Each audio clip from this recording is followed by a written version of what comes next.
Welcome to Island Tea with your faves. Keep it locked in with us for your daily dose of hot tea only on Win Media 98.9.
Hey guys, morning.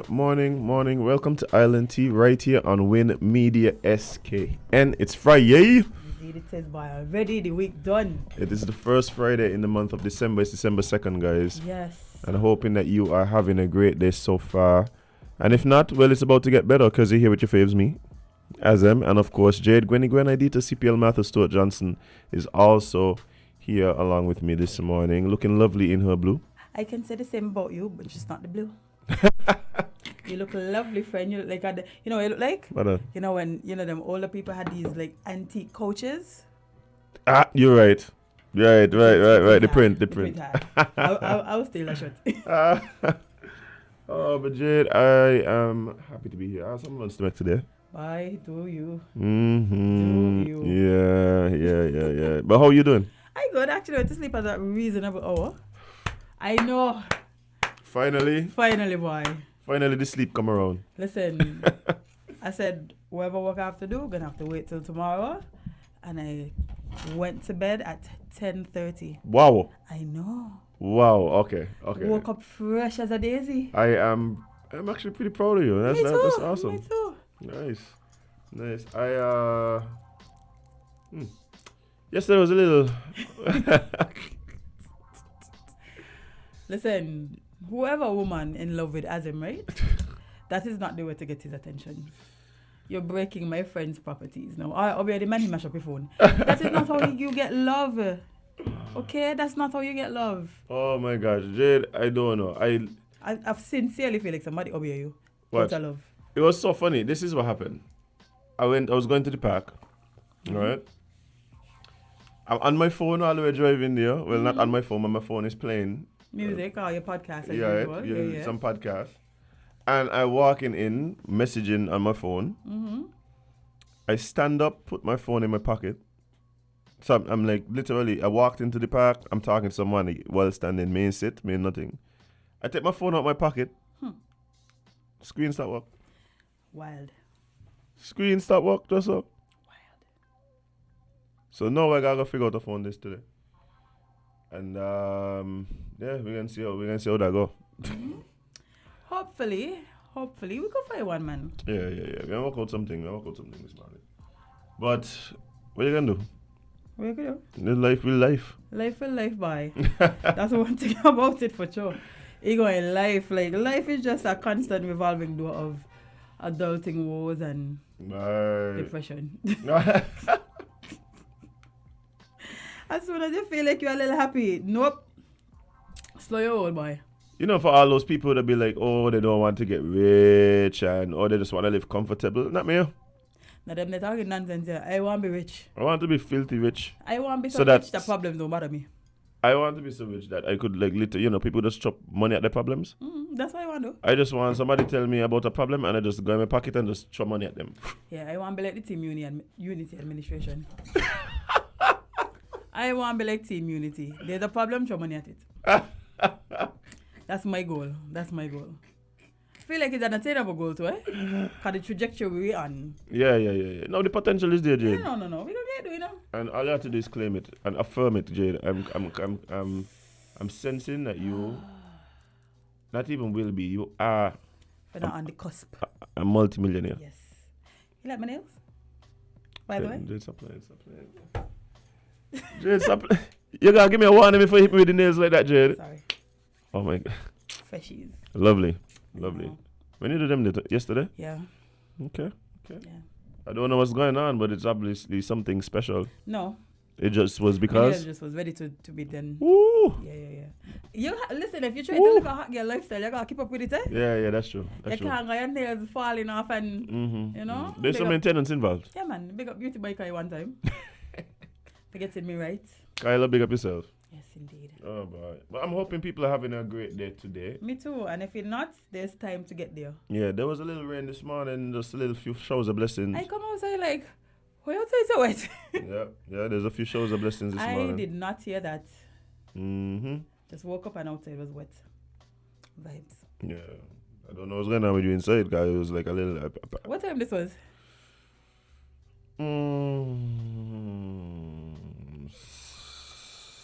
There was some early morning, like after 5. There was I then. was gonna hear that. But there was actually a shower around 7.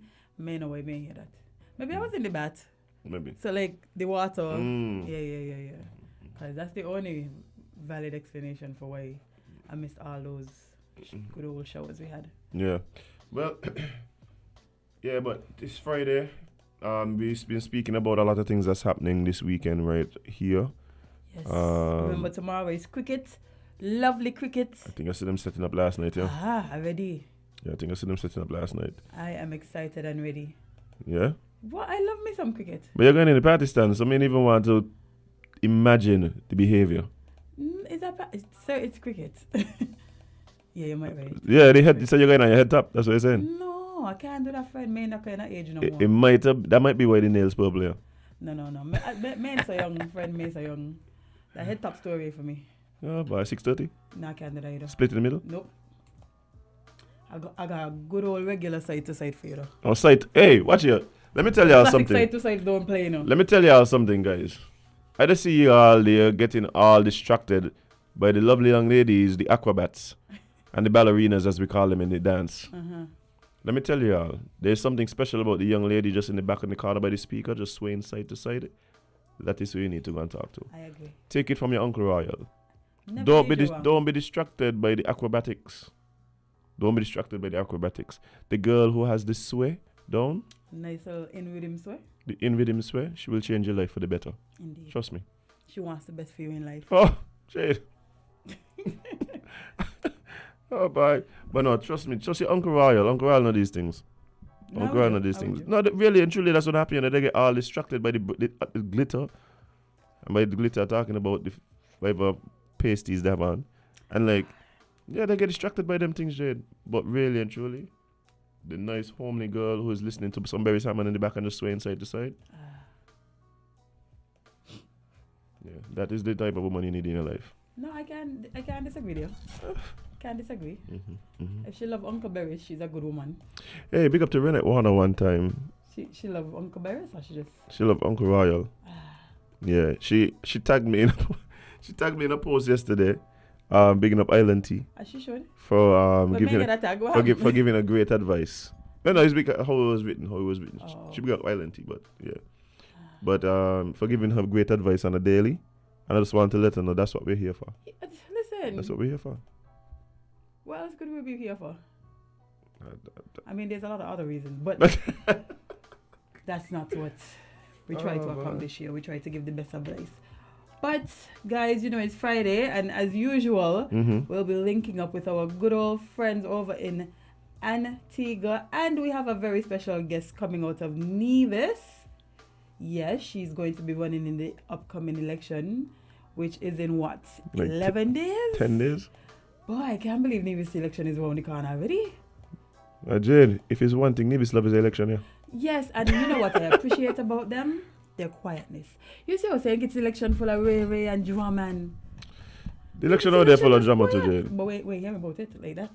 You think so? Yeah, I unless I'm missing it. Jade. Tag me now. Tag you in the baby? Yes. Pull me in the mix up. No. No? But it's because they do have the you know, Nevis Island administration elections, the local elections. Then they have to deal with the federal elections. They probably already just figuring out why you think it's tying us up. Why you think it's tying us up? We just got this election and send down the demands to sing it. Well, that's not what happened. So here we are. Yeah, but of course, you know, we usually join, like I said, we join by Darren. Yep. Okay, perfect. Nice. Let me just turn down our little background music here so we can hear them clearly and make sure they can see us. Yes, they can. All right, friend, you ready to jump into it? Well, let's see what's going on with our friends in Antigua. Good morning, Darren. How are you doing? I'm fine, thank you. How are you? I am doing well. I'm actually quite excited now that I am seeing you once again. I must say, it would be remiss of me not to mention I love your surroundings. It does look a bit different to what we're accustomed to. Yes, it's more laid back and you know. Yes. Whatever it is that's happening, I must say I appreciate it. Well, you don't let us know exactly what's going on. Have you been hired by Elon Musk at Twitter? What's happening?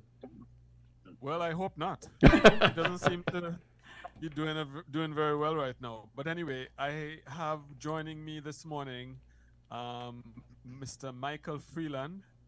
He's a good man. He's known as being an expert on several things, and he is on board with us specifically to tackle sports and sporting developments. And he generally has a wide depth of knowledge of all kinds of things. So just want to introduce him, good friend Michael Freeland. Morning, Michael. That's Jade and Azem. Jade Johnson and Azem Bailey, hosts of Island Tea over in Sugar City, St. Kitts. And good morning to all my family and friends in St. Kitts. Good morning. Good morning, Jade and Azem. Morning. Be on your show, and I look forward to being a guest as often as I can once Darren invites me. Oh, lovely. The more the merrier. Yeah, exactly. How are things in St. Kitts? Things are doing well. But things are well. We are simultaneously preparing for a lot in the month of December. Of course, it is the Christmas season, and so everyone is getting their ducks in a row. Last week we had some VAT reduction days, so people were at the stores shopping. So now you're seeing the home improvements going on. You see the curtains going up, and of course we have the opening of Carnival later this evening. So people are excited about that as well. And in Nevis in particular, we are preparing for a Nevis Island election. And that brings me to why we have this lovely young lady joining us this morning. Yeah, and Jade, Yes, Let me see we here. have Miss Latoya Jones, Latoya Biyanca Jones. Let me make sure I say the whole thing. And she is actually the representative for Nevis 5 in Nevis for the CCM party. Good morning. Good morning, how are you? We are doing well. We are doing well. How are you? I'm doing well, thank you. It's a beautiful Friday. You look nice and Just bright. well, thank you. Yeah, you don't look like you're preparing Good for thing. no type of election. Which is not the case. It's a lot of work, but it's been going well. So I'm quite happy for that. We're on the campaign trail last night. We're in Cardiff for a public meeting. It was filled with energy, excitement. And I think I got home a little after 12. So Well, we thank and you. I'm up We thank you, to be even though with you you. were out so late last night, for getting up early enough to talk to us right here on Island Tea this morning, and of course joining our friends in Antigua as well. Nice to meet everyone. But this is your Yeah, good first. morning. This is your first time heading into an election, right? The first time being a candidate for the CCM party. Yes. What would have inspired you to do such a thing? I think the most for me, I've always been involved in community. From since I know myself, I've been involved in different groups. I've initiated a lot of community projects. And so I'm people centric. And to me, I always want to be in a position where I can help people. And I just said to myself, you know what, this is something that I really want to do to further the development of people in St. Thomas's. So being in groups have encouraged me. Also growing up in a family where we always spoke about politics. Yes, many would say, and it is true, I grew up in an enough household. My grandmother, Mrs. Berry, was into politics. And so I was always surrounded by it. And it was always a goal of mine to one day enter the political arena. I just realized it would have been this soon, but you know, I thank God for where I am today. So those were for me the reasons why I would enter the politics, and also because I want to give back to the people of Nevis 5 and to my country. I know I have what it takes to initiate projects and policies would be for the betterment of the people. And so I just want to open my arms and be able to share those ideas and to make a difference. Hmm. I mean, that is quite admirable, and actually, that is a theme that we hear from a lot of people who make the step into politics. It does seem as though it is a natural progression for some who want to take their activism and community involvement to a higher level. In your particular constituency, what are some of the issues, or let's say the major issues that you have been getting from your constituents as you speak to them, as you try to appeal to them to ensure that you are successful in the upcoming election? Some of the issues have been pertaining to like jobs. You know, we recently went through COVID-19 pandemic, and that was very difficult for our country, the world at large. But what I'm happy for is that things are now picking up, and our young people, you know, able to get jobs, not just young, but everyone. So those were some of the jobs um, was concerned. So we've been working on that. And like I said, based on the numbers provided by Social Security, we've increased by 1,000, I think up to July 2022, by jobs. So I've been assisting my constituents to apply for jobs now. And that has been going very well. I managed to have been successful in helping them to obtain jobs. So that has been one of the issues. In terms of single parents, um, those who don't have political jobs. And for me, they have been expressing that it is difficult for them as a single parent to carry their household on their own. What I've done in that case is to liaise with the social services department, and I've set up appointments for those individuals who are experiencing difficulties so that assistance can be given to them. And in many instances, assistance are given from the government. So I do want to commend the department for stepping in and for helping those who are in need. In St. Thomas's, I think before there needed to be more activities happening, and I think I have brought that to St. Thomas's in terms of building community. You know, people may see it as all fun and games, but it is really more than that. And so that is why I have taken it upon myself to initiate different projects in the community that would help with the development of the people. If I can proceed, I would shed some light on some of those initiatives. One being the St. Thomas Parish Youth Excellence Award, which is geared towards youth empowerment, recognizing our young people for their contribution to society and awarding them in education, agriculture, security. We would create a bio, all awardees, and we will share publicly. So the general public will become aware and knowledgeable of the contributions to St. Thomas's and to Nevis at large. Then we would have an award ceremony. The Judge of Restaurant in Westbury, they would be awarded. Present would be the ministers of government and other key invited guests.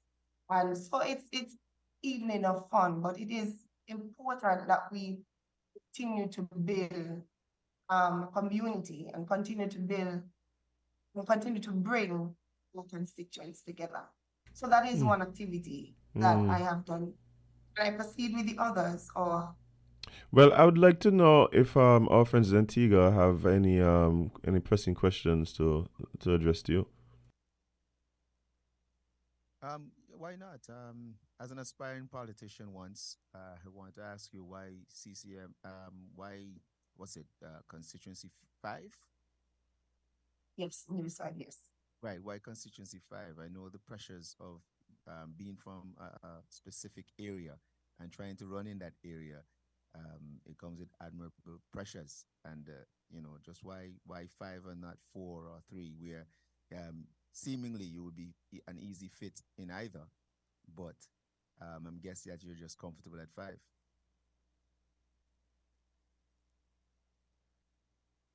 Constituency number 3. So I would want to represent the people, who I can relate to, who I've been around, built relationships with. I think I really want to give to them what they have given to me. And so I prefer to be in Nevis 5. Nevis 5, many would say, has been a stronghold for the NRP. However, that has not deterred me because I am a person who loves a challenge. So I am up for the challenge of running for this election, Nevis 5. And I think for the first time in history that we now see St. Thomas's in terms of politics different. St. Thomas's is no longer a stronghold. And I think it is because of the energy that we're now bringing to St. Thomas's. So it will definitely be a battle for this coming election on the 12th. And I'm looking forward to it. Great. Can you hear me? Good morning. This is Darren from Antigua. What's your family support like? When you made the decision to run, what sort of conversations, at least to the extent that you feel comfortable sharing publicly, give us a sense of what you had to do to convince your family to support you in this effort, because that's usually a very important part of any aspiring politician and at the beginning of a campaign.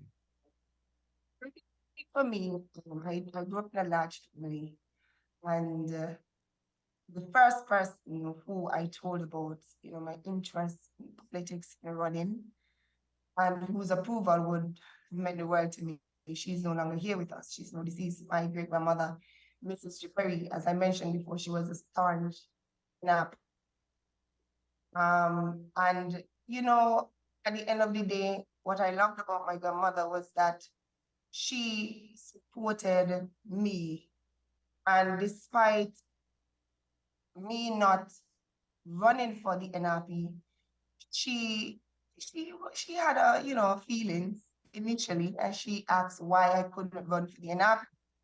But we have always had political discussions, and I told her I do not believe in the NRP. Find that system is more people centric, and so that is the direction that I want to go in. Eventually, she supported me because at the end of the day, she loved me, and once I had her approval, that was everything to me.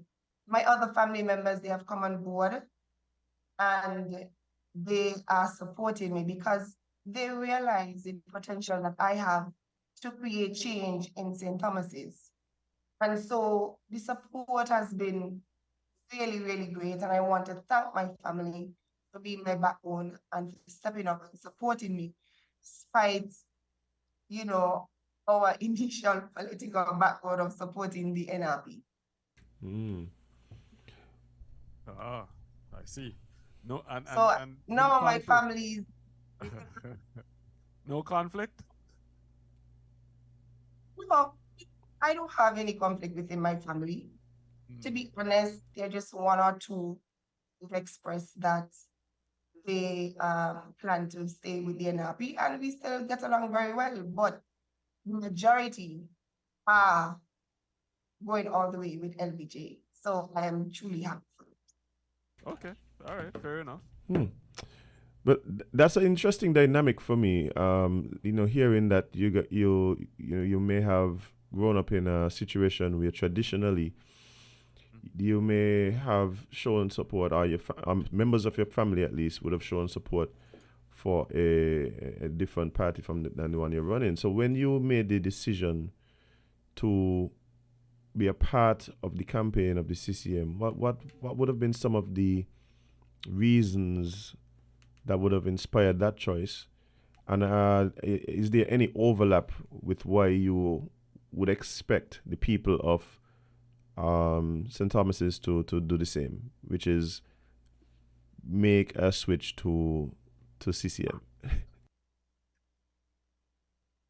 For me, like I said, when it comes to CCM, and I want to big up my colleagues in the CCM party, it has always been about the people, serving the people, coming up with ideas that would better the lives of the people. When it came to NRP, certain actions were carried out that I was not fond of. One being the removal of names from the voters list. And there was a period too where they were rounding up non-nationals and reporting them, specifically because they supported the concerned citizens movement.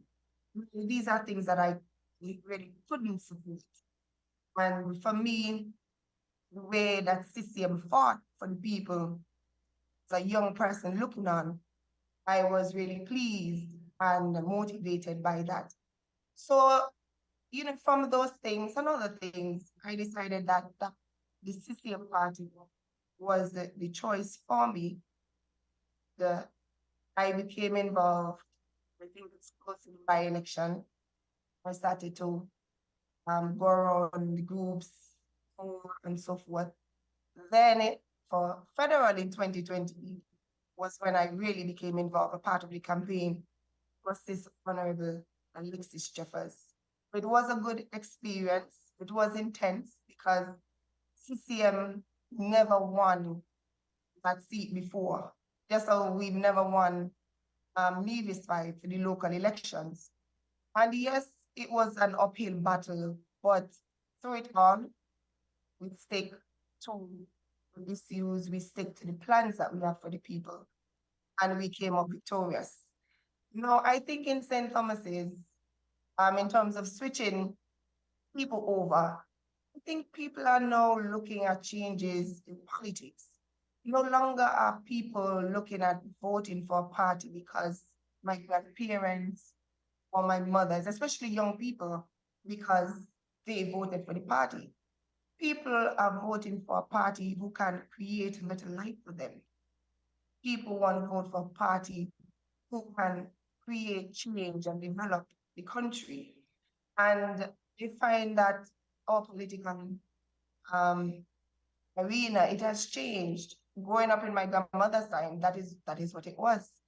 And you vote for Renapi because your grandparents voted for Renapi, or the older siblings and cousins voted for Renapi. I think that has changed, and our people, we have a mind of our own, and we look around and we see that, instance, me, I've been doing so much in St. Thomas's and I'm not in government. I've never been elected. And I don't just do for persons who are CCM, I do for the entire community. We use CCM supporters, I help everybody. So people realize my contributions. They realize, yes, that I've come from an NRP household, but I am my own individual, my own adult, and I have a right to vote for who I see best to govern Nevis. And I think people are now looking at it that way in St. Thomas's. Understood. So, Mm-hmm. hoping on the 12th, I know people are going to come out in their numbers, and I'm encouraging everyone in St. Thomas's to come out in your numbers and to give me the support, because I've proven time and time again that I am capable of representing them. All right, thank you. Well, in terms of, you mentioned your capabilities in representing, and of course, your background in activism and community involvement. What is your scholastic and educational background? What is it that you bring to the table in terms of training and what you have done, perhaps even in your professional life? Well, I've had a very diverse work experience. I have worked as a resident assistant when I was in college. I turned to Nevis home. I've worked as a senior auditor in the audit department, thereafter senior tax officer, the Inland Revenue Department. I've worked as assistant regulator in international insurance at the Financial Services Department. Thereafter, I was appointed in January 2021 as special advisor to the Premier on community-related matters. Then I am now serving as the Senator Deputy Speaker in the National Assembly. Now, in my capacity as special advisor, I have organized projects, not just for St. Thomas's Parish, but for the entire island. Some of these projects includes Women's Self-Empowerment Workshop during Women's Month.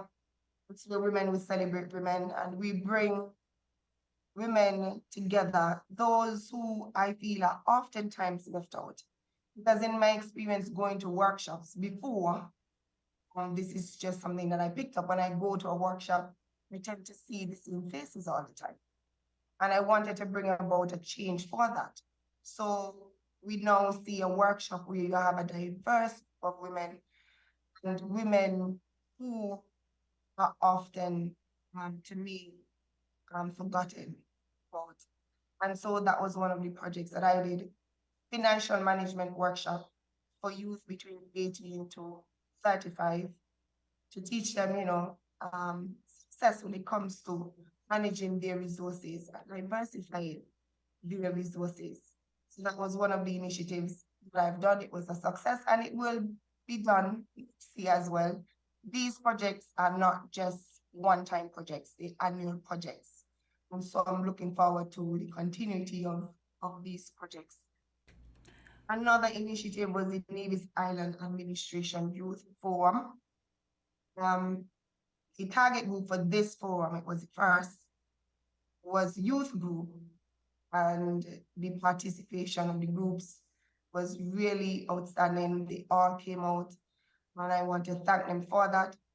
The next goal is to look forward to an Island Youth Summit that would see participation youth between 18 to, let me get that right. I think it's 18 to 29 or something like that we decided on. But that is an upcoming initiative that would be, we're already preparing for that, would come out next year on our agenda. I've had town hall meetings in Barnes because the villagers there reached out and they wanted to have town hall meeting, and I facilitated it, and I included the ministers of government to come and be part of it so that they can hear about the issues, the concerns of the villagers there. That too was good town hall meeting, and coming out from the meeting, we knew issues that were facing people there, and the government has taken the initiative to ensure that those issues are rectified. One being land for the people of Barnscott. We are surrounded by prime lands in Barnscott, and so it's expensive for villagers to purchase lands. And so the government, through my agitation, we have said that we're going to do land swap with the landowner Karaj. And he's been very welcoming and very supportive, and hopefully soon this would be finalized and the people of Barnscott, the neighboring areas, would be given lands so that we're able to construct houses for them. We in the village of Barnscott to expand. Currently, we are unable to do so because we are cramped in, as we said, we're surrounded by these expensive lands. So that is something the government is working on. Okay. All right. I've also done an island-wide project to enhance traffic safety. We've painted the speed bumps and the pedestrian crossing. So there are a lot of things that I've done in my professional capacity to help the people of St. Thomas's, which is Nevis 5, and the island of Nevis. And I will continue to give up my best to do so.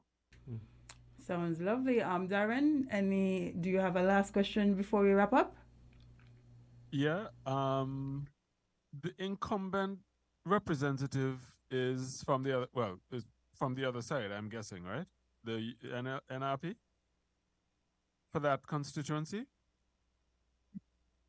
Simmons. Oh, okay. She is Okay. the current representative. She won the by-elections in 2020. Right.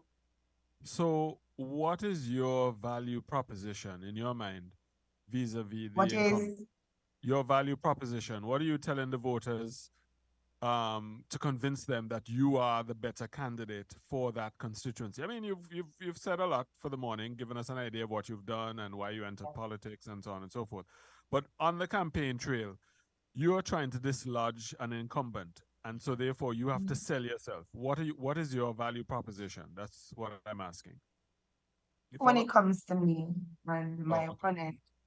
Right. Sorry. I am a person who gets things done. And I've said to my opponent, bring your record. Because even before entering politics, I've been doing many community initiatives in St. Thomas's. And when it comes to my opponent only started to do initiatives in St. Thomas's when she was given, or they felt it's a safe seat. We refer to St. Thomas's as a safe seat then. When she was called to enter politics, she was given a safe seat. Then is when she returned to live in St. Thomas's. So she wasn't living in St. Thomas's for quite some time. The thing is, the people in St. Thomas's knows who I am. I could relate to their struggles because I've lived through them. And I've always been there to support them. We've never left. And to me, that is one advantage I have over my opponent. I get more things done. I've been more involved.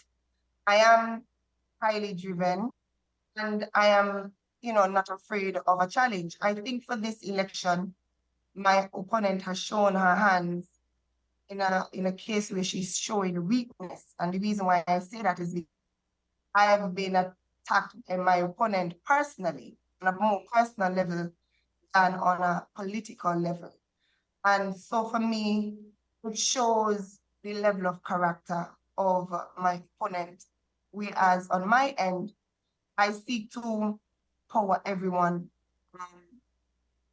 them, even though they're on the opposition side, because when meaning the NRP announced a candidate, and they had a slate of women, 4 of them, that was really good. And I was there to say, looking on, you're like, yes, women power, we're moving up, we're taking over. But you now see more women in politics. And that is what we wanted to see. So I was happy for all of them. But when I, even before being announced as a candidate, came onto the scene, I am just being attacked by the opposition. So the people of St. Thomas's see that and they're not pleased by that as well. So these are things that will motivate them to come and to support me. So yes, the elections is coming, and I've shown the people of St. Thomas's that I am a better candidate to represent them. I have produced comprehensive plan for the people of St. Thomas's, which I've shared with them, and I began to speak on the platform about very comprehensive. So I've produced my ideas to them, and I've yet to see my opponent do that. And these are things that people in St. Thomas's are now looking at. As I said, it's no longer about us voting because of who our grandparents or family voted for. People want to see ideas. People want to see candidates who could represent them, who could bring change, positive change in their lives. And I've proven that to the people of St. Thomas's.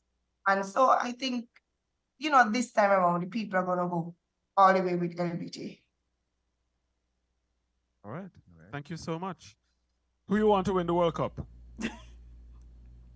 Honestly, I've been so busy. I haven't even been keeping up with the World Cup. I've not been. That when she has an election in 11 days, she don't have no time for World Cup. Even when I leave here, it's just stressful thought, being on the ground. It's a lot of work. Politics is a lot of work, but it is worth it. Indeed. Well, let you get back to the campaign trail, because we know you have a lot of Thank you. People to see in the next 11 days, and we wish you all the best in the upcoming election, and we will catch up once again. Thank you. All right. So, Jaden has a question for you, both of you. Sure. Before we get into anything else, I was been very intrigued by the. Sorry, my internet stopped working just now, so I didn't hear anything that you said. Oh, we were just wishing you all the best on the campaign trail. Oh, thank you. You're most welcome. We will catch up. Have a great day. Jaden Azem, you can hear me now? Nice seeing all of you, and I wish everyone an amazing Friday. Thank you kindly. All right, take care. Yes. Good luck. Bye. Thank you. Yeah, Michael, you were saying. Yeah.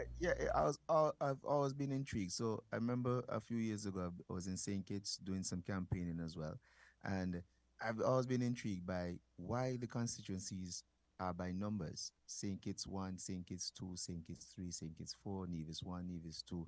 I mean, why the numbers are not the names of the parishes or the names of the area or anything like that? I don't know if you guys have the answer, but it's always been intriguing to me, like why numbers. Well, what I would assume, and of course this is an assumption, I wasn't there when it was written. Neither was I, but But I believe that it's because of the way the constituencies and the boundaries are drawn. It takes into, in some cases, so many different areas, and it runs across parishes.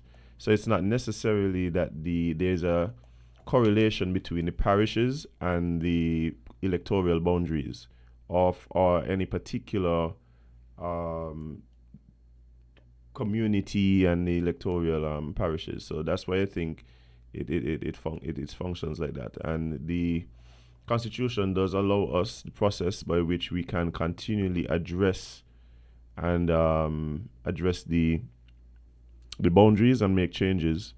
And so it would be difficult to then name them simply by some type of geographical designation. That would be my assumption. Okay, all right, fair enough, fair enough. All right, well, Well, yeah, I want to know who they're backing for the World Cup. And listen, y'all well, too busy you for and that Azim, too? when conversate, I'll just sit here and look Jay- pretty because I have no idea what y'all talking about and I'm not even going to try. Well, I'm going to tell you something, right, Darren? This World Cup has Yes. been full of surprises. My bracket is totally screwed up, and but I'm actually really liking what I'm seeing from the African countries in particular. Going into the World Cup, I just wanted, to be honest, I just felt like I wanted a non-European winner. So of course, Brazil and Argentina would have been prior to the World Cup, the ones that I was excited to see. But how about you guys? How you feel about the chances of some of these teams?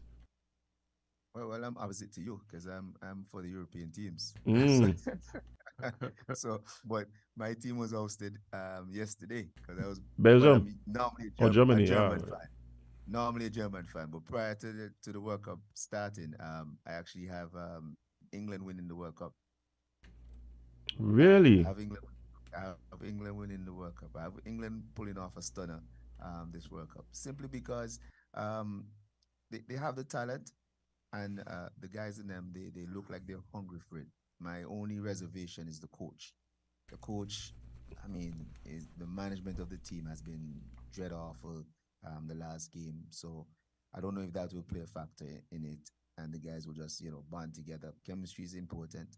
A majority of them they're in the EPL league, so they know each other. They know each other's skills, that kind of thing. So I really have England winning, but outside of that, I'm going to support you and say, yeah, it look good if Senegal or Ghana can sneak in there. So put it this way: if it was supposed to be a competition between England and Ghana in the finals, I'm with you. All right. I'll go Ghana. All right, all right. Well, I mean, I also take that note, the fact that a lot of the English team members do play in the same league. That is something that I think is unique amongst the teams in the World Cup. I think that could really serve them well. Darren, what about you? Me? Well, I was partial, or still am, to Germany and France, but I'm also partial to Brazil and Senegal. As to who I think is going to win, I got to tell you, all bets are off. I don't know if I'm going to bet. This World Cup is so unpredictable. This is probably the most unpredictable World Cup I've seen. Told my friends just a few days ago that I would have predicted the winner of the last two World Cups, Germany in 2014 and France. I like that young fella, Kylian Mbappe. He's a brilliant footballer. Indeed. So Indeed. I was behind France last time. This year, I have no idea. France still looks good. I'm surprised Michael didn't say France. France still looks good. But as to whether or not they have the legs to go all the way, I don't know. It'll be interesting to see how it plays out. And this, if it's one thing that is predictable in this World Cup, is the unpredictability. And let me just to jump in here, as France do look good, but when you look at Spain coming second in their leg, and then you may have a shake up again. But Croatia, I think, came second in theirs as well. The road to the finals is so difficult. Very So you may difficult for end up them, with yes. either Spain, France, Spain, Brazil. Before you even get to the semis. So the matchups are going to be interesting, and if these underdogs show up and they're playing again, they're playing like what I like to say. No one is fearful of the big dogs. No. You know when you just have a big dog barking, you run from the gate, Yeah. take off on in the next direction. Mm. No one is afraid of that no more, man. They walk in with they come in with confidence. So Yeah, it's anybody's game. it's anybody's game. It's anybody's game. But it would be a beautiful thing if an African team or non-European team wins. Should have an international holiday. I agree. You know, that's something that is very much. I think I missed that comment. Oh, yeah, you hearing me now? Yeah, I could. No. I missed the comment at the top. Maybe that's when we were trying to sort out our technical selves. Yeah, so we have the opening of Carnival happening this Friday. Well, tonight actually. So you know that is a big part of December time here in St. Kitts. Something that people look forward to, and of course, this is our first post-COVID carnival, right? So In the capacity where we are back on the road and yeah, you know. like full on, no restrictions. Nobody begging you to vaccinate to go anywhere. So like Show your card at the door. yeah, people are now I think very much excited, in particular for the road activities that of course were lacking the last 2 years. So people are they had the Calypso tents are going on. Last night I passed by one of the tents. Yeah, people are out in their numbers. So it's definitely shaping up to be one for the record books. I would say. Man. Yeah. Yeah, well, there's one quick thing I wanted to ask Michael about. I wanted to get his thoughts on it. There have been some unprecedented protests in China because of the lockdown. And someone pointed out to me yesterday at something that I never thought of. These Chinese watching the World Cup, seeing people in stadiums, thousands of people in these massive stadiums without masks, and they're asking themselves, well, why are we being forced to stay in our apartments and our homes? And the world seems to be moving on. What's wrong with us? Do you think that the World Cup has had any impact, Michael, on what's going on in China? That's an idea that was put to me yesterday, and it kind of makes sense. Well, I mean, if you're watching the games and these stadiums are what 30, 40,000 people, 50,000 people, and no one is wearing a mask, then I would ask the same question. Because if you can move around without mask in one area, why you can't move around with masks in your own country with your own people? Yeah. So it definitely has an impact. Yeah, I think so. What do you guys think? It really it's I'm not necessarily a huge conspiracy theorist. We leave that to Jade. Okay. We leave that to Jade here on the show. Yes, that's my forte. But it does seem almost like some kind of social experiment happening. It's hard for me to explain any other way. You're saying China's a lab? Well, it's something that they're trying out. I don't know what it is. Something, boy. Something. I don't know if just how long they allow us to keep them in this particular predicament before. I don't know what happens if we keep them here for another 3 months. I don't know what it is, but it does boggle my mind as to how this is the place that you know particular places of the world are still at, given all that we know. Given all that we've been able to achieve with vaccination, etc. So, yeah, but I think the World Cup is definitely one of the things that would highlight the difference, the stark difference in predicament. I mean, the World Cup is really about bringing people together, right? So yes, it is. That's right. Just a quick note before we go, because it's almost 9 o'clock and we have to vacate the space we're occupying. Next week is going to be, all things being equal, keeping fingers crossed, the launch of Twin Island Media or Tim Radio. We're going to be occupying this studio, and it's going to be an opportunity for the people of this country to hear from all sides. We promise to be fair, balanced, non-partisan. We welcome everyone, so long as you're not slandering anyone or being unfair to anyone or causing us any legal situations. Very important. You're welcome to come share your views. And we think that the country is in need of that breath of fresh air, because all the stations now have a partisan bent, and that's fine. That's their choice. That's their choice. But we think that there needs to be a space for individuals to come. They can hear next week, the plan is to hear the leaders of all the political parties. They've all agreed to join us. Next week when? And they're going to be able to hear it without that bent hanging Next week when? Friday? over the head of the station, because I'm going to make it clear from the get-go. This has nothing to do with party politics. All ideas must contend, and we have an excellent team that has been assembled to pull this off. And I'm really happy about what is about to take place in Antigua and Barbuda as far as that is concerned. Congratulations, congratulations for this milestone.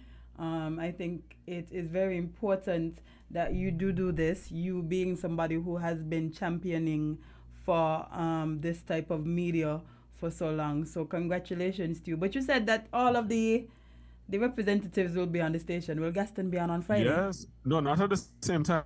I just want to speak to Uncle Gaston, that's all. Yeah, the plan is we will have the leader of the Democratic National Alliance. She will go first, Joanne Messiah. Nice. She's been in the news quite a lot lately, perhaps for reasons that she would prefer not to be, but that's another conversation. And we plan to ask her about it on Monday. On Wednesday, yes, we have the political leader of the United Progressive Party, Mr. Harold Lovell, former Minister of Finance, former Minister of Tourism, and current leader of the party, as I mentioned, political leader. The leader of the opposition is, of course, Mr. Pringle. He sits in Parliament. All right. Difference there, just to make that distinction. But Mr. Lovell will be joining us. And then on Thursday, because next week, Friday is a holiday, and he's going to be busy with activities of the state, or, well, to mark the birthday of the father of the nation, Sir Vere Cornwall Bird, is Prime Minister Gaston Brown. He'll be joining us on Thursday at 7:15. Well, so will we. So will we. What's that? So will we. Oh, you see? We all will be joining you on Thursday. Yes, Mr. Brown. You gotta, love him or loathe him. He gets attention. You gotta give it to him. He gets attention. I need to be front and center for this one. Say. I definitely need to be here for that one. Look at the reaction. All I said was Prime Minister Gaston, and you say you're going to be joining us. Oh, yes. Want to hear we shall be there, whatever time. Jade loves her uncle. Oh, Lord. What a character. Anyway, listen. So that's the plan for next week. Of course, we have a number. We want to be speaking to the persons in the news. Tourism Week is next week. A number of other things are taking place next week. So we're going to be bringing it all to the fore. And looking forward, have an excellent team that we put together to make this happen, at least in the morning space, and then we'll build out as time goes by. So thank you so much for joining us, or allowing us to join you this morning, and at least to give you a heads up on what we're planning next week. Well, I mean, Darren, again, Jade said it, but I want to just give you guys kudos and congratulations and wishing you all the best on this new endeavor. Very important what you're doing, but also very exciting. I'm really looking forward to what's next for you and your team. Right. And thank you. Yeah, man. Trust me. I'm quite proud. Well, thank you very much from the bottom of our hearts. Thank you. Best. Have a great weekend. Enjoy your weekend. Mine is going to be probably quite busy as we get ready for next week. But there you are. Such is life. Carnival. And enjoy the carnival. Oh yeah. So it's opening on tonight, tomorrow, and Sunday is gonna be Soca Monarch eliminations here. So there's a packed weekend here for us as well.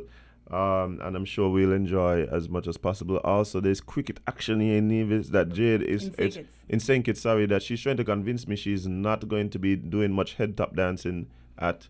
I'm not quite sure I'm convinced, but we'll just have to wait and see. The technical director looking at me, so I gotta go. Yes, see you guys on Thursday. Take care. Have a good one. Thanks again. No problem. All right, guys, we will take a very quick break and thank the sponsors and be right back with more Island Tea right on with Media SKN. Stick and stay.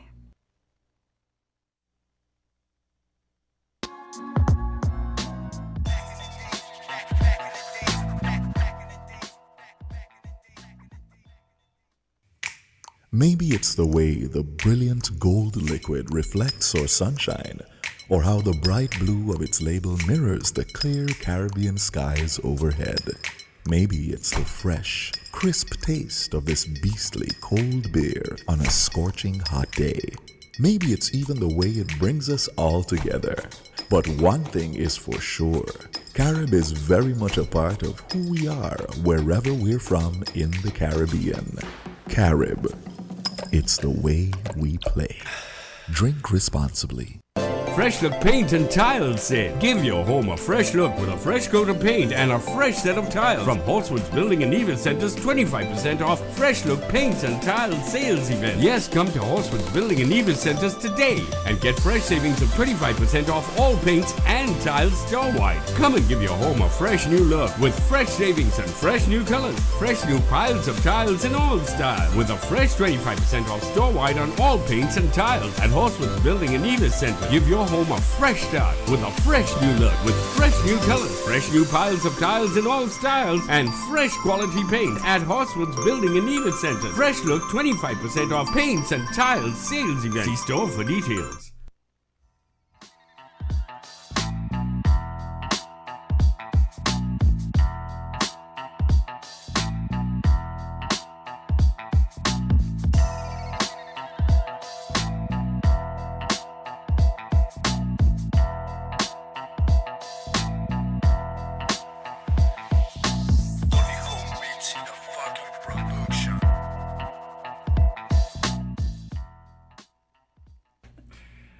Good morning, guys, and welcome back to Island Tea. We are on the video screen. We had not left.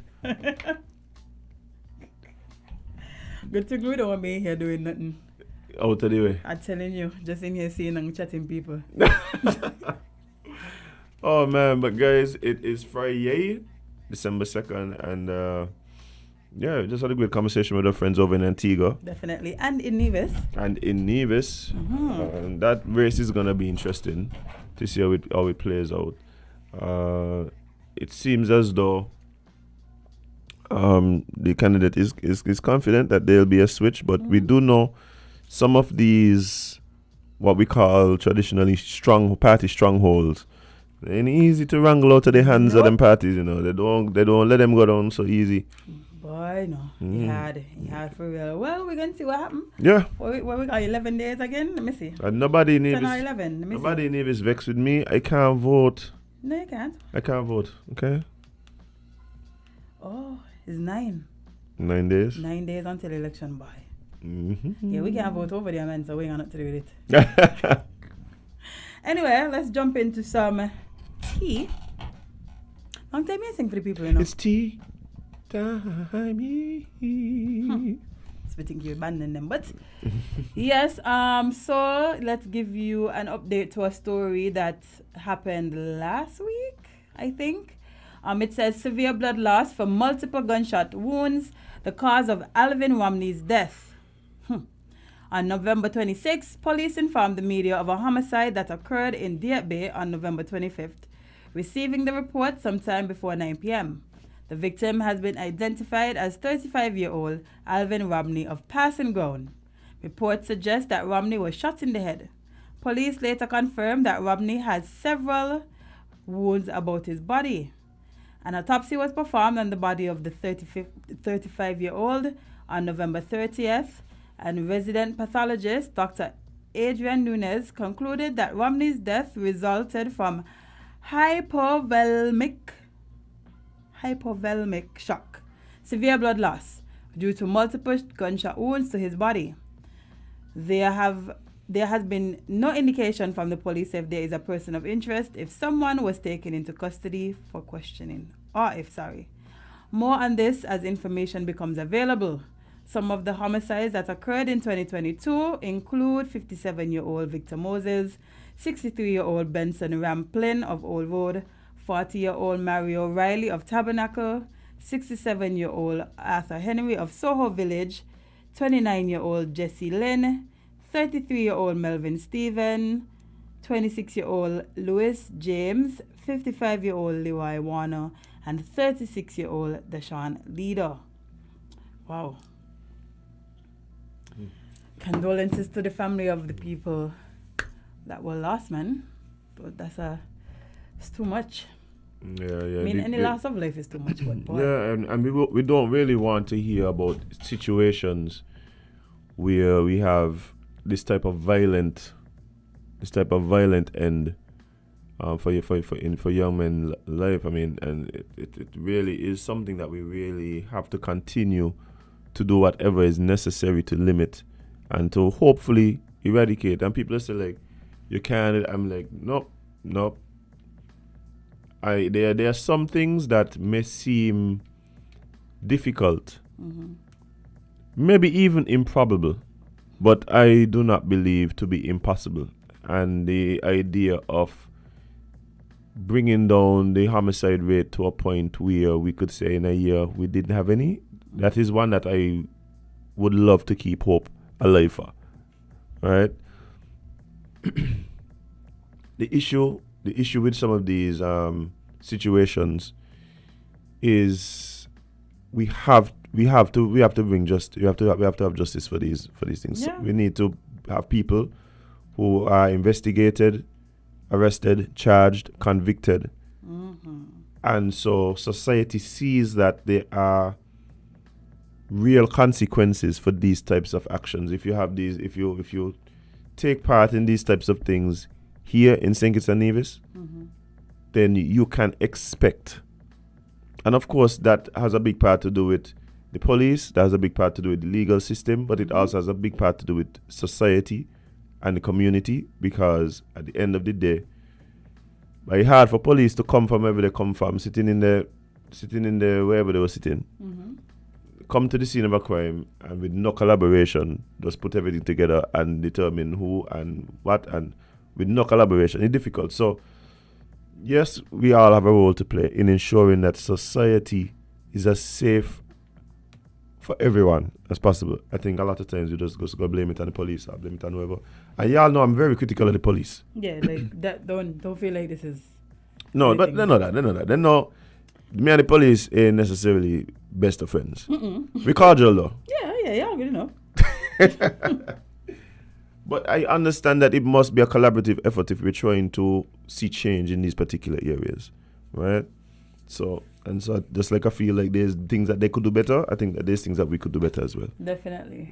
It is all of our country, and we have to do what we can to play a part in the role of keeping it as safe as possible. Yeah. Speaking of keeping safe and non-violence, what else you have on the agenda, DJ? More violence. More violence, yes. Of course.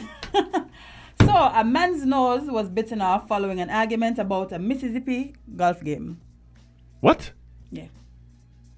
Excuse me? Yeah. Read just the first part of the sentence again. A man's nose was bitten off following an argument about a Mississippi golf game. Must have been a tense game. I didn't know golf would get so intense, man. Not me. Golf does I was planning to learn golf. You want to bite off somebody. You know how much effort that take? Watch here. Let me play these games that have like helmets and so. But football kind of tense too. Yeah, but at least I wear a helmet and I could walk with my nose. Cricket might be the safest one. I mean, besides the bat and the ball, they don't use them against each other. I've literally, I cannot recall a time in the last couple of years where I could say somebody take a cricket ball and bang somebody with it. They just do it differently, Jade. Well, how? Big up Courtney Ambrose one time. I remember what he did. Watch your when them bouncers reach upon your chin, you hear? Ain't nothing God good to help you. God and all just there like, wait. Oh no. I missed that one. Oh no. Well, golf has become quite violent, apparently. So, a Mississippi man bit off another man's nose in a casino parking lot. It wasn't even at the golf game.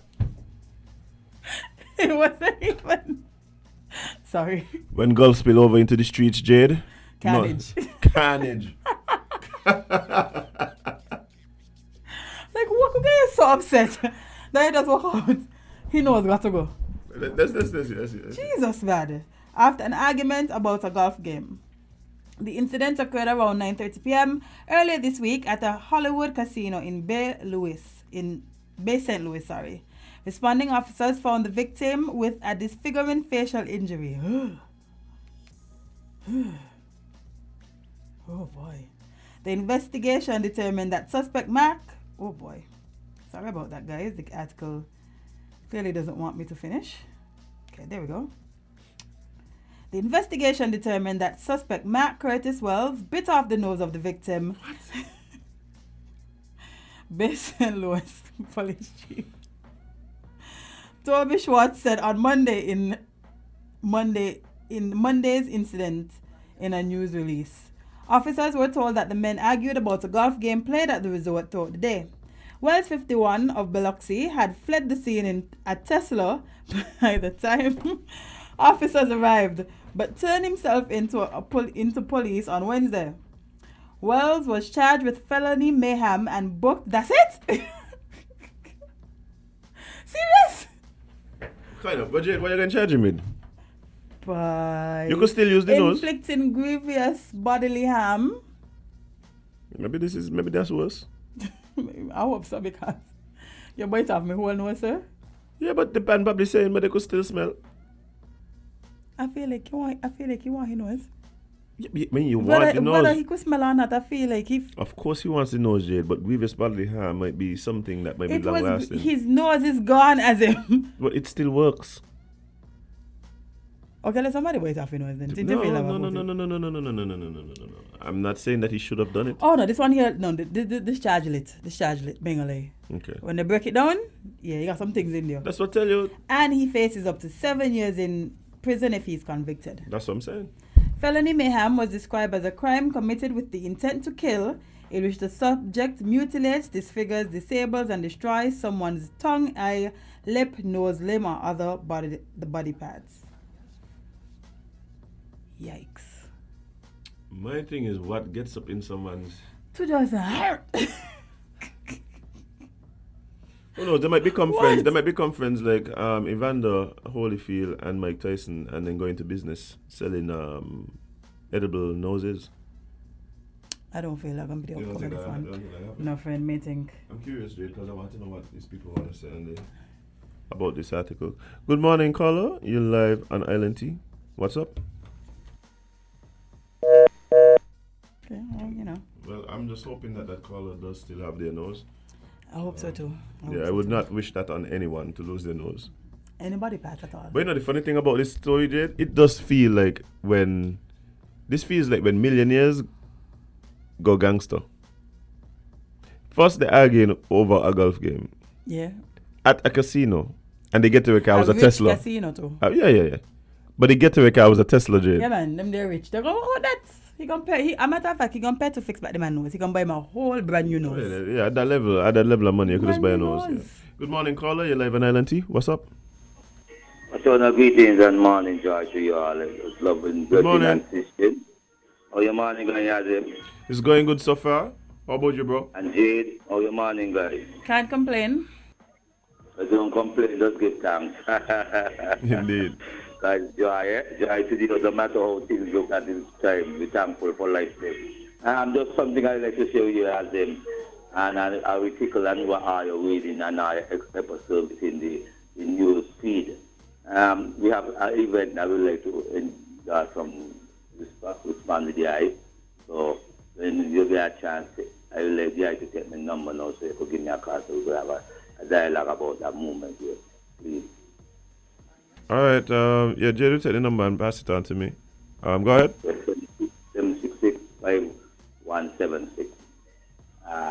Now, I would like to say with that article you are just reading, basically, it's very founding to see that, let's say, the person flew the scene and then end up turning himself the following day after.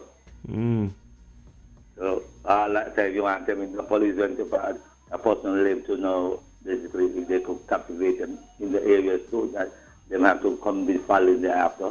I mean, the information that is shared here show you that these people up there is cannibalism. You know, you might have a person know because of some kind of dispute in a reason of a game.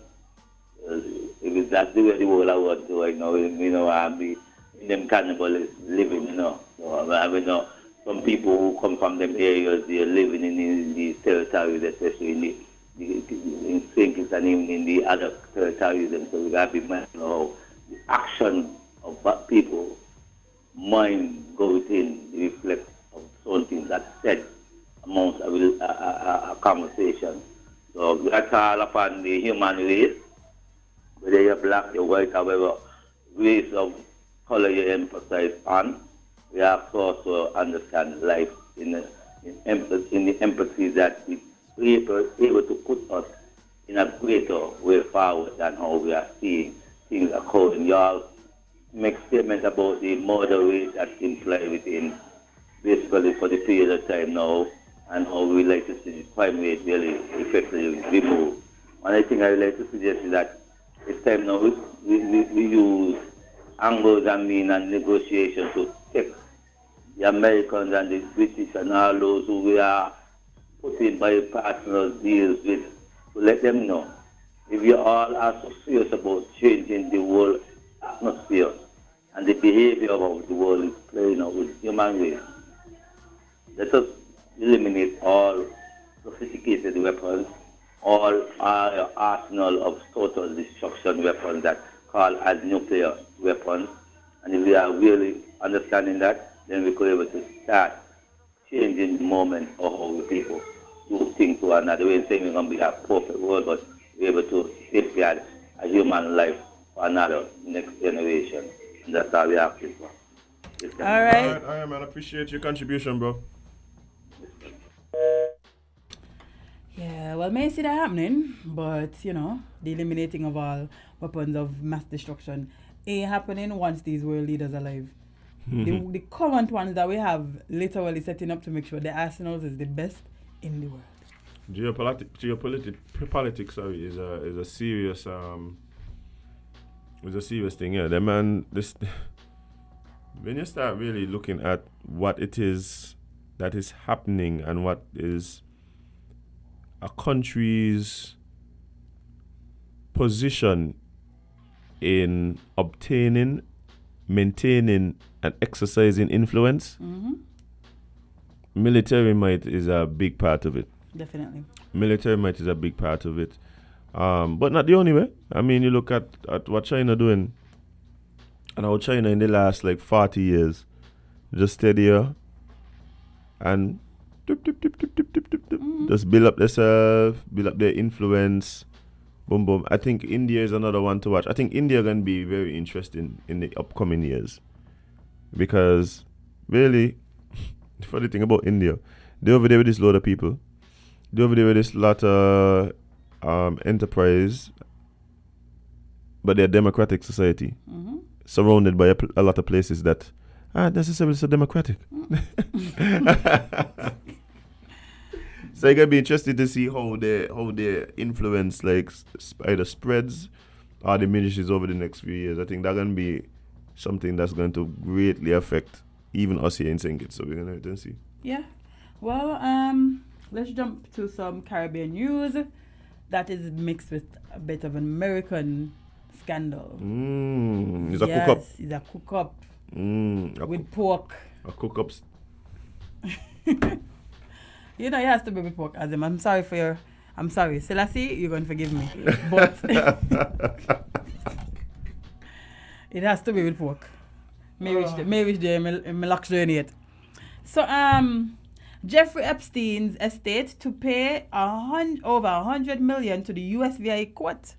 Really? Well, the USVI government. Really? Yes. So, the U.S. Virgin Islands has reached a settlement with the estate of convicted sex offender Jeffrey Epstein to pay restitution to the government for crimes he committed on the territory. Attorney General for the U.S. Virgin Islands, Denise George, announced the settlement this afternoon. The settlement resolved a law enforcement action filed in 2020 under the Anti-Criminal Enterprise Sex Trafficking, Child Exploitation and Fraud laws of the Virgin Islands. Under the terms of the settlement, the Epstein estate, co-defendants Darren Eidyke and Richard Kahn, co-executors of the estate, and 10 Epstein-created entities will pay the government of the Virgin Islands 105 million in cash, plus half the proceeds from the sales of Little St. James, the island on which Epstein resided and on which many of his crimes occurred. The estate also agreed to pay $450,000 to remediate environmental damage around Great St. James, at another Epstein-owned island where the government found that Epstein raised the remains of centuries, his old historical structures of enslaved workers to make room for his development. You brighter. The total cash payout will be made over a definite time period of no more than 1 year. The Attorney General brought civil enforcement claims against the Epstein estate under the Virgin Islands Criminally Influenced and Corrupt Organization Act, CICO, the territory's RICO analog. The settlement restores the faith of the people of the Virgin Islands that its laws will be enforced without fear or favor against those who break them. We are sending a clear message that the Virgin Islands will not serve as a haven for human trafficking, stated George. Through this lawsuit and settlement, the Attorney General's office, acting on behalf of the government, is using its authority to enforce the laws of the Virgin Islands against criminal enterprises and to protect public safety.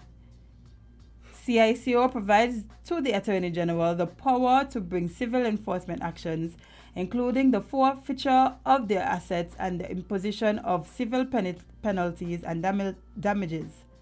Consistent with the law's purpose to curtail their criminal activity and economic and political power in the Virgin Islands. This is our solemn responsibility as a government, separate and independent of any claims filed by individual survivors. All right then. How do you feel about that, Jen? Vibes. Really? Yeah. If you're committing crimes in the people of Island, where I can sue you. No? Okay, the environmental stuff I don't mind. Like if you have some issue, like you create some environmental hazard, if you wreck some sort of historical site, that kind of thing, there should be charges for that. But, however, besides that, there were some claims of fraud as well. Mm-hmm. And so I could understand that there is a cash, like a cash penalty that's given. But it does feel sometimes like when you see these things happen, it does feel like a cash grab. Grab it, yes. No, what I'm saying is I believe a lot of assets and I think those things should go directly to the victims. Yeah. I think that's happening as well. Yeah, but that's what I'm saying. So the estate now is selling off assets, taking cash to service some of these issues. Mm-hmm. I just would like the focus to really be on in terms of where the money goes to the actual human victims. Of course, there's going to, and like I said, if there's loss of property, environmental damage, historical erasure, anything like that, then yes, I can understand like a territory, an island, a country, whatever, making sure that there's some kind of restitution for that. But I just hope that, the actual victims aren't having issue with getting theirs. No, I think from what I've been seeing, they have been being paid, both from the Epstein estate, and I think Ghislaine's estate as well. Which there's a new there's second part of Epstein's documentary on Netflix, Filthy Rich, but it's Ghislaine's side. Ghislaine's side now? Yeah, I have to go back and rewatch it. Yeah, interesting. I know, the plot thickened.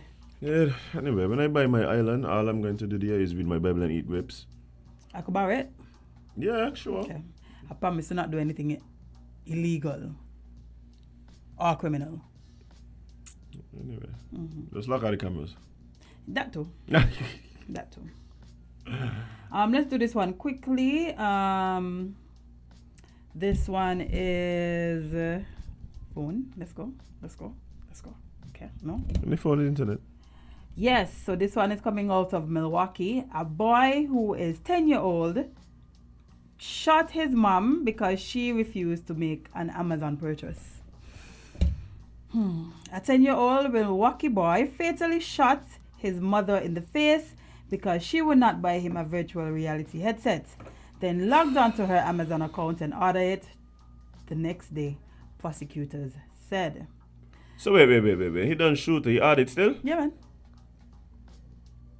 He clearly understands consequences and actions, so he just walk out. You know what? She gone. Let me do my thing still. That is insane. Insane indeed. The boy has been charged as an adult with first-degree reckless homicide and is being held in a juvenile detention facility, according to the Milwaukee Journal-Sentinel, which didn't identify him because of his age. He initially told police he got the gun from his mom's bedroom about 7 a.m. Of course. Yeah, November 21st, and went to the basement where she was doing laundry. Mm-hmm. The boy claimed he was twirling the weapon around his finger when it went off. He told his 26-year-old sister, who called 911, the news outlet reported. But a day after, his relatives contacted authorities questioning his story and admitted to the police that he intentionally pointed the gun at his mother, according to a complaint cited by the outlet. The boy's aunt said that when she picked him up the day after the shooting, he grabbed a set of house keys that contained a key to the gun container, the paper reported.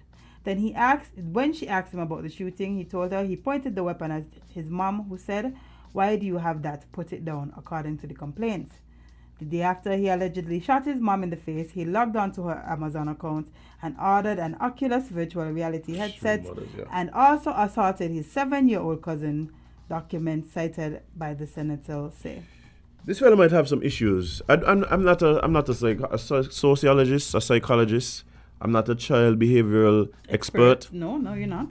But he seems like he has some issues, Jane. No, just a tad bits, you know. This is so sad. First off, rest in peace to the lady, the mom. But there's so much things to unpack here. Right. I mean, and quickly, because of course we have some exciting conversation to jump into. Jade, your child shoot you because you refuse to buy them a gift? In your face. In your face, as him. Is it like how I'm trying to figure out how does that happen? Is it a matter that you may have not set proper boundaries? Like is it just that something went wrong somewhere? Something went wrong somewhere, as in, because nowhere a 10-year-old just decides, you know what, I'm gonna shoot in his face because she ain't buy me one. But the truth is that we've been seeing more and more a lot of what traditionally we might call spoiled children. Like, you realize we've been seeing a lot of that? Mm. We've been reading stories about spoiled children. You walking around, you're seeing them up, and it's like embarrassing the parents. Mm-hmm. Doing the most. I don't know. I tell you already, Jade, I believe that one of the things that society takes for granted is parenting, yeah. Mm-hmm. It's like we feel like because you get a child, all of a sudden, you just like download some information from the cosmos, that now you just become the perfect parent. Sometimes people gotta learn how to be parents, yeah. Definitely, and every day it's a learning process. I would love to don't ever stop learning. I would love to go to some dad course. Like if you had a dad course out there, I'd take it here. Yeah, man. Or at least some support system where I could say, hey, may know how to deal with this particular behavior of my child. Like whenever I take where he ties, he does just start crying, I may know what to do. I just Google everything. I Google. But some people ain't even doing that. Yeah, if you ain't sure what's happening, Google it. Ask your friends. Ask somebody who knows. Because better. It's one thing to say like perhaps the child didn't have proper boundaries. It's another thing to say perhaps the child never had to deal with being told no. Maybe it's just a matter that the child has not really been taught consequences, right? I don't know. Like, that's the thing. I don't know how does this happen. Because But one of the other issues, of course, Jade, is your children is supposed to get access to your gun. no, when a child is supposed to be able to walk in your bedroom and just take up your gun, like. Like no. But yeah, you see, as though we hearing so much of these stories where children go pick up gun and go do something unthinkable with it. It's like the parents them spending more time hiding out certain toys than hiding their gun. Yeah. May not understand.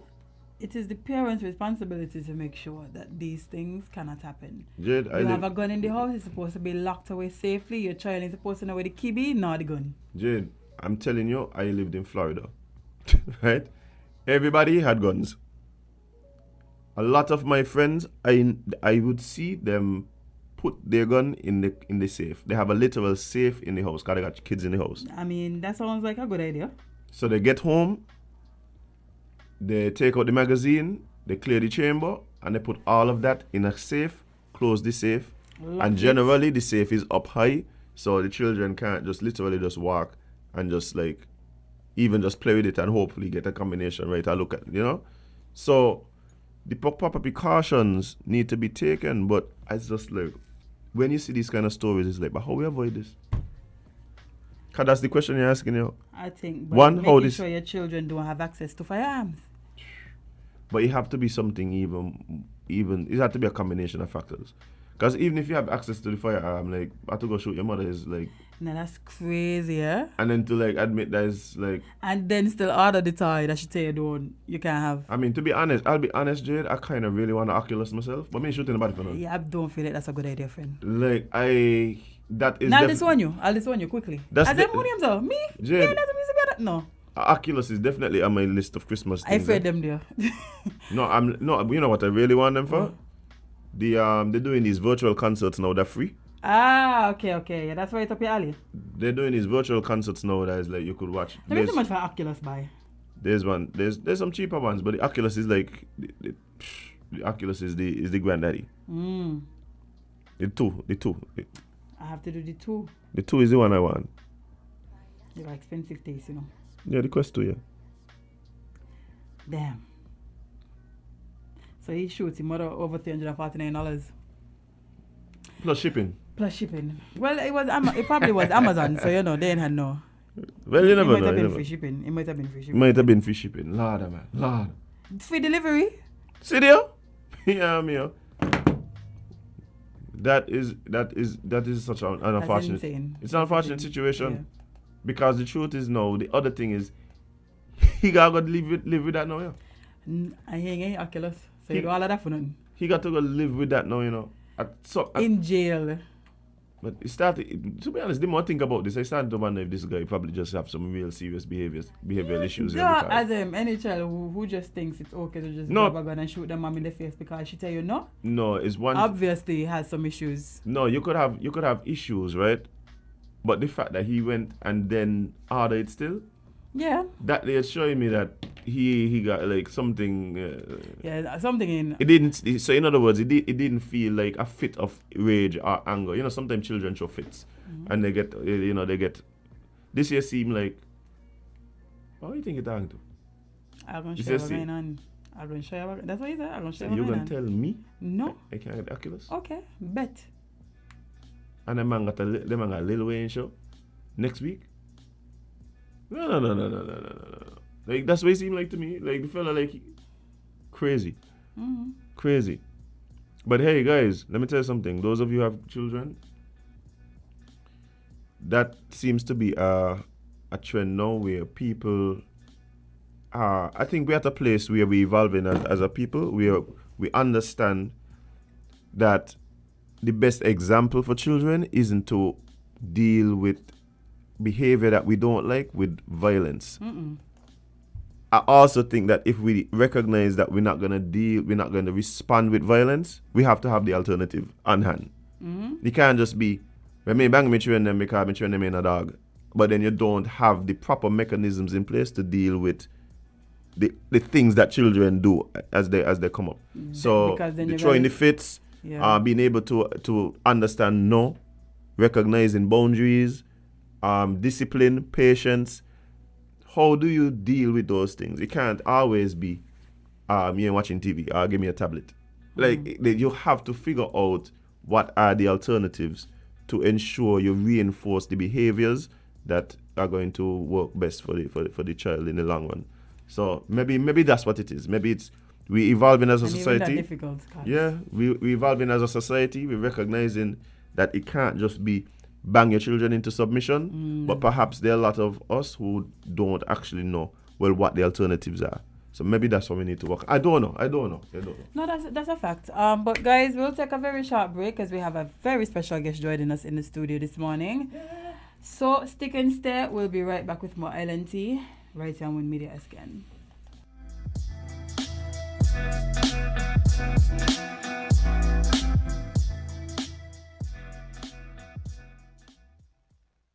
Shirley is celebrating 70 years. Can you believe it?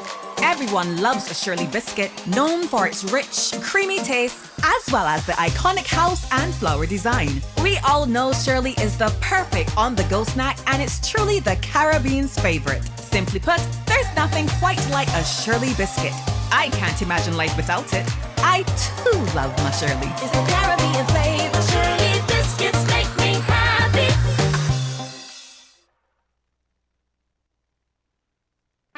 When the star them there, we are top man, we take charge. Magnum we drink and we are shell down bars. Blast like a star in some gala overdo it, we take it too far. Take charge, take charge. We are hot gal, we set the trend. Magnum we drink for the top man then.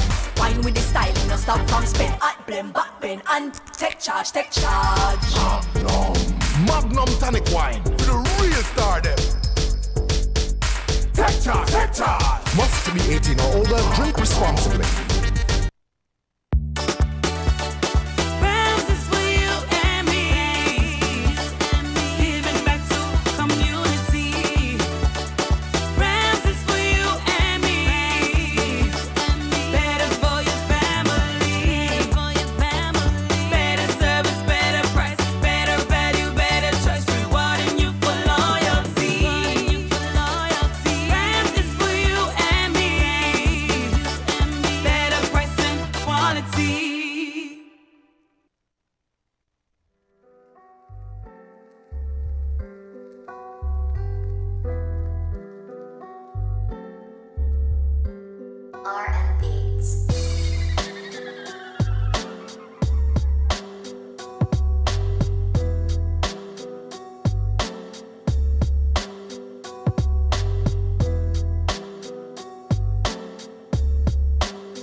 Hey guys, welcome back to Island Tea right here on Win Media SKN. And this morning, Jade, it is Friday.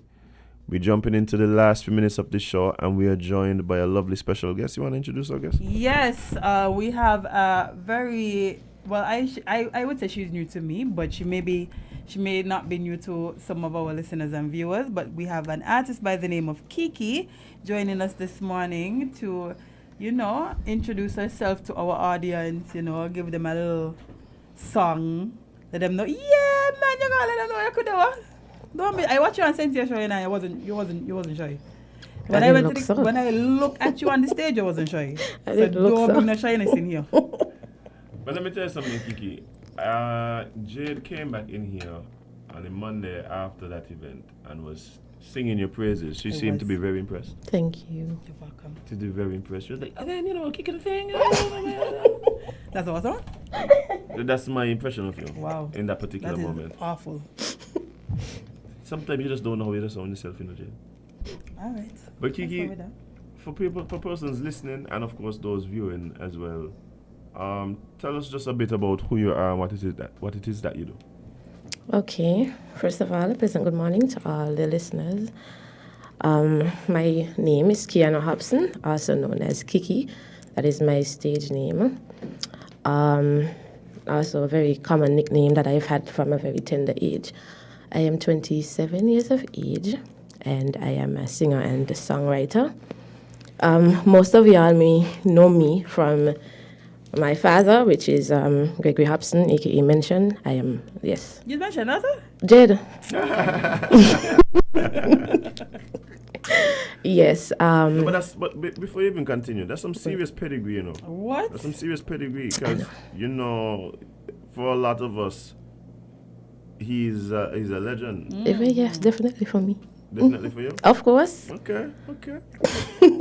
We'll talk more about that, but yeah, so you say people might know you as being his daughter, but is that partly because you have done some singing with him as well? Well, to be honest, even before I was singing, because he himself is a music icon, everywhere I go, mention daughter. It kind of stuck. No, nobody really called me by my name. It was always mention daughter. I got you. But, as he says, I have my own identity. It is just something that I personally like to mention because that is where my inspiration comes from. Right. So it is important for me to say, per se. Yeah, definitely. And that's something to be proud about. Of course. Yeah, man. If Mention was my father, everybody was going to know.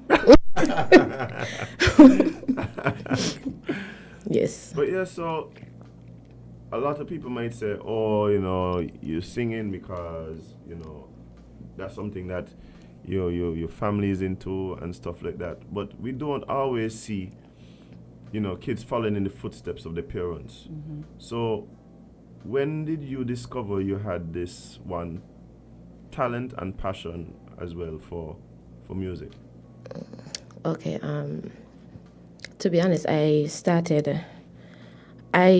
do not remember exactly what age, but it would be around 11, 12, where I developed the habit of writing poetry. Oh. And I did that as a means of expressing myself. Wasn't really talkative, but, I would do a lot of writing. I would write my feelings down, and,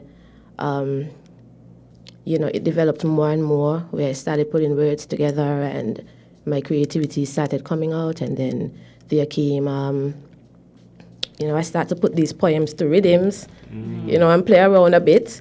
And I know I had a singing voice, but that was not initially what I thought I would be into. I really wanted to be a lawyer. I mean, there's still time. The singing thing will work out. Nothing. So you can't do both? I done past that stage. But, yeah, so it would be around 11, 12 where, I was writing and it started developing into music. Well, music is poetry, but, Right. So, you started writing poetry, you started doing you started taking some of these lyrics, words, putting them to music. When was your first recording experience? And was it something for you personally or for some other project? Yes, it was my father's album. Oh, well, Which also. album you So Upper Bottom Girl, to be specific. Upper Yes, I bottom, did. so the female vocal in that song is you? Yes. Oh, okay. Yes. So that was my first recording experience in Nevis. I went with my dad and he had me do some backups. You know, primarily too, he saw what I was capable of. He saw that it was something that I wanted to develop, and he himself thought it is something that should be developed. And so that's where he started me off.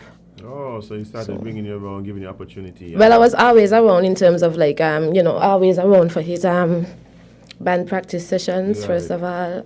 Yes, I was around for a lot of that. So I kind of see, a lot of, in terms of how they prepare for certain things when he's doing the album. So I've been around. Nice. Well, I could imagine that would really inform how you operate now, developing your own. Yeah. But you now have your own identity, and or let's say I'm sure you're trying to develop your own identity, develop your own voice. Did you feel that there was pressure to maybe stick to maybe something that he was doing, or have you really found your own path as yet? Very interesting question. Usually, society has this stigma that when you get to a certain age, you should know what you want. And that is not true. It really isn't. In terms of the music, where I find my difficulty, I must say, it isn't to stick to what he does, We're both singers, so is my brother, Malachi. But the issue for me is where the versatility. It sounds good, but it's hard. Because, when you get questions like what type of artist you are, I can't say R&B. I have to go on and on. R&B, reggae, hip-hop. I do everything. So is it that you have like a passion and love for just a lot of different types of music? Yeah. It started out as R&B, and then sometime when my father went practice, when your parents gone, you're gone and you do your own thing sometimes. And I gone on YouTube and I gone and listen Wheezy. And if daddy was home, that wasn't happening. But gone band practice and I gone and listen some Wheezy and some Drake and stuff like that. And I started getting into rap. Yeah. But I have an R&B voice. Ah, okay. Yes, so that's where the difficulty comes in. Not that I don't know who I am or what I want. It's just that you are somehow compelled to pick one. What genre of music are you gonna do? What artist you're gonna be? I'm just gonna be a versatile artist. That's what I'm gonna do. Yeah, because you have a passion for a lot of different types of music. I got you. And different expressions as well. Rap gives a different feeling to R&B, hip hop, jazz, reggae. You always get a different vibe, a different feeling. So depending on what I'm writing about, it fits the feel as well. And I think that's kind of what limits a lot of artists and like the expression, because like you said, different genres lend itself to different type of topics, different moods, different feelings. Exactly. So it's cool to know that you are open to expressing yourself in all these different ways and not try to tie yourself down, at least not at this particular moment. Right, but it also opens the opportunity for me to reach out to a larger scale of people. Right. Because, you have some people, they strictly listen to a certain type of music. Right. But I would say the advantage for that, for me, is being able to reach the hearts of people on a larger scale. Yeah, definitely. I could agree with that. I think what we heard from you because I do remember hearing you on a track before, but I don't think it was the same type of energy that I got at Cynthia's party. But I was like, who that is it? So that you go back to what I was saying, the type of party it was, I wouldn't go down and give them a rap. No, that was not an R&B party. Like that wasn't the it wasn't the segment for that. I think what you brought was perfect for the Thank type of you. party it was. Thank you. That's what really made me pay attention. I was like, what? This is, I could do this. I could do this every day. Thank you. Because I'm somebody, when I like music or like an artist, I tend to listen to that artist for a good amount of time until I need something else. So what I heard from you really put me back into that old school dancehall. Okay, there it is, I was like, okay, I could feel the ladies are coming out. I really was like, this gives me old school dancehall vibe, but not boring. It was so like new and fresh, but it still gave me that old school feel. Yeah. Well, it was actually a project from Magician, big up Magician. Now he's tuned in, locked in. Called it Did On Rhythm, and so a project basically several artists would be on the rhythm. And when I first heard it, I was like, dancehall. And would you believe that's just in terms of even though I'm a versatile singer and songwriter, it's like I don't think I ever really messed around with dancehall to say write a song. So when I heard it, I was like, I don't know if I'm going to the dancehall thing. And that's primarily because with dancehall, it's not that I can't write it, but in terms of performing it, your personality still has a big part to play in that. As a dancehall artist, you kind of got to, let me say, you don't have to, but you are expected to dress a certain way and behave a certain way.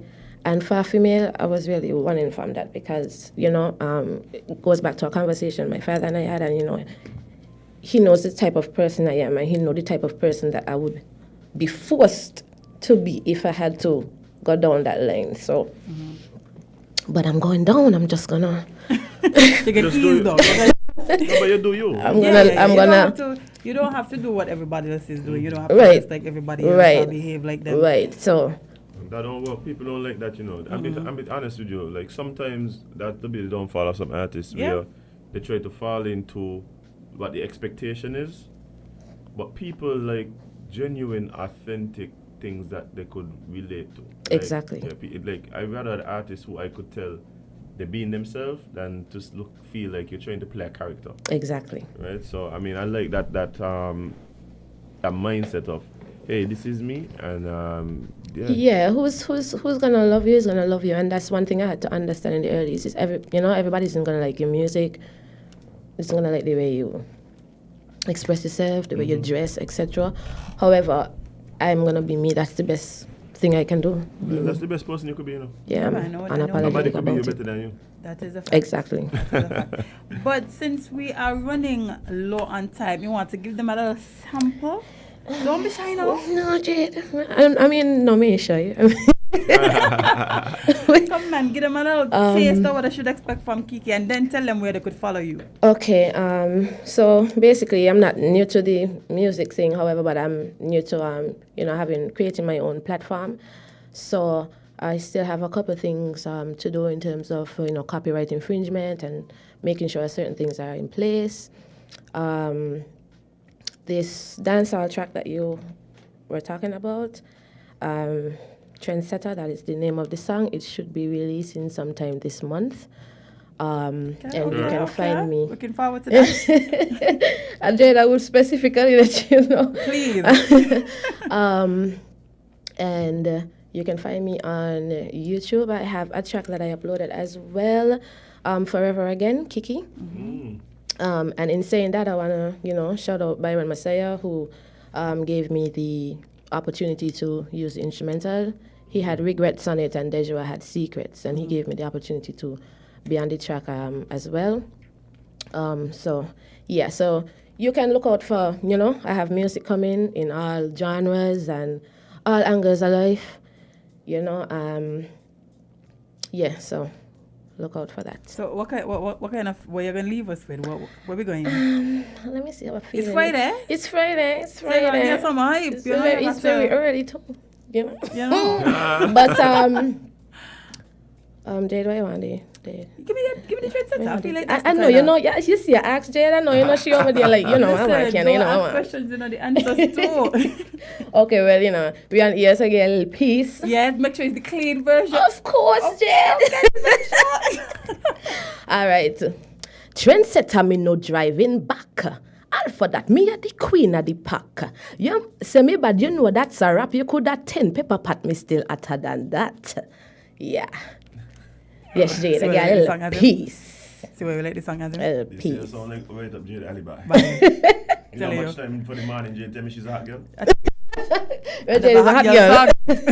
So that should be the hot girl anthem for 2023. Yeah, I just had to sing a little piece because, you know, the rest kind of like, you know, I don't know who are listening, you know. Yeah, So, we can. yeah. Can't give them everything. No, we can't give them everything. But, guys, look out for that track. It's coming soon. I'm excited Yes. for it. Might make it my ringtone. You never know. Oh, Jade. Oh, Jade. So, you just, when I hear it, I just... Thank you. I appreciate that. Yes. As in, you could be a hot girl too if you want. No? Okay. I'll admire from the sidelines. Oh, I got tunes for you too. Oh, See, she got Yeah, I you, got she Pop got Goes you, the she got Weasel you. and Me gonna share so. mine Yeah, I with got tunes for the guys too. Vibes. Me gonna share mine with you. No, you could have it for yourself. Thank you. And that's the hard thing, the guys part, because, you know, I'm a female, but having to sing in that, it's just, music is it's very complicating. Yeah. But you love it. Because I have that side of me that, you know, don't make me say it, Jade. No, it's okay. We're going to hold it for the music. Right, but thank you for having me. Thank you. It's a real pleasure, Kiki. I'm wishing you all the best as you continue on your musical journey. We already know that there's great things in store, and trust me, we're waiting for this music. Right. Guys, go and check out Kiki on YouTube. Listen to the tracks that are already uploaded. Forever Again. Yes. And yeah, support. We have local talent here, guys, that could rival anybody anywhere. Facts. And the way that the rest of the world is gonna know about it is when we put it on a pedestal and push it out there. Right. So thank you again, Kiki. Thank you for having me, Yeah, and come thanks back. for the listeners. I hope that you guys, you know, you go and you look the music up. Please like and subscribe. You will not be disappointed. If you don't like rap, I have reggae. If you don't like reggae, I have R&B. I have everything in store. So thank you guys so much. I'll tell you what, forget all the genres, they're gonna like Kiki full stop. Right. Oh, thank you. Yes, and we will catch up, definitely. Okay, thank you, Rich. Thank you for having me. All right. As I'm just like that today done by. Easy, so. My God. Time for us to leave, time for us to go, time for us to disembark and get out of here. Mm-hmm. It's Friday, Jade. It's gonna be a long weekend. There's a lot happening. No, it won't. Yes, It will not be a long not for weekend me. because weekends are literally 3 hours. Oh yeah. By the time you blink, we're back in your Monday. It done. Listen, the rest of the world is moving into this 4-day work week thing, you know. Me know what I doing, you know. Me know what I here doing, but we need y'all to get on board with this. Y'all, let's follow the rest of the world with everything they do. At some point, future generations gonna just look at No, us me and want be like, no, me want that. they're gonna just be like, y'all used, like, why y'all used to work every day? Like, For 8 hours. let us make that now. Let us be the generation that look back and say, what I was thinking. What I was thinking. Let us be the generation to change Make a change. and give us the 4-day work week. So, because me want nothing else but that. But guys, thank you so much for joining us this morning. Whether you joined us on Facebook, YouTube. Call it 2 hours, man. Walk on my phone. You come like the 2 of us do, so go just walk on my phone, man. And everything you got to follow, Jay. That was my phone get jealous just now. Oh man. But guys, thank you so much for being a part of the show this morning, whether you joined us on one of the digital media platforms or you've been listening on your radio. Thank you so much for being a part of it. It has been a great week. And there's some of you who have been here every day this week. I want to give you guys a special shout out for being consistent, for being such a huge part of Island Tea. The Sippers, we would not be able to do this without you. And big up the man who asked me for my autograph this morning. What? Yeah, man. Boom, bam. I tell you. We may have made it, Jane. At least Listen, you. I didn't even know what to do. At least you. I was like, sir, made that famous yet. But he was like, no, I doesn't see you every morning. I go walk around with a pen. Marco.